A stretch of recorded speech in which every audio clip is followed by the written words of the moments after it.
చేయాలి. ప్రతి నిత్యము పౌర్ణమి అమావాస్యకు రండి, ఇక్కడ మంచిగా ధ్యానం చేసుకుందాం. ఆనందంగా మనం డ్యాన్స్ చేసుకుందాం.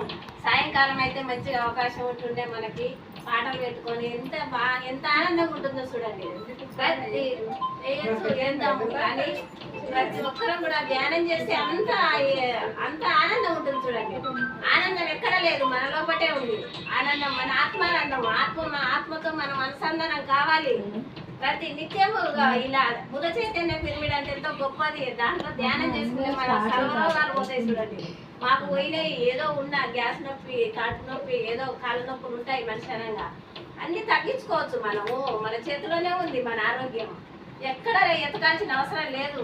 కానీ no medicine, no doctor, no అని చెప్పింది మన గురువు గారు. అలా చెప్పి ఇట్లా పోయి మనల్ని ఇట్లా గురువులు ఇచ్చిపోయింది. బుధ చైతన్య పిరమిడ్ అంటే ఏందనుకున్నావు? ఎంత మూలంతో తయారైంది. మనకు మూలంతోనే ధ్యానం తయారవుతుంది. మూలాధారం అంటే మూలం నుంచి వచ్చింది. ఆ గురువు గారు ఎంత ఆలోచన చేసి ఎంత పవిత్రమైన పిరమిడ్ ఇచ్చి ఇక్కడ పేరు ఇచ్చే వాళ్ళని ఆయమ వచ్చిన 5 ఏళ్ళకే 3 ఏళ్ళకే పిరమిడ్ కట్టించి ఆమె ఇంత సేవ చేస్తుంది చూడండి.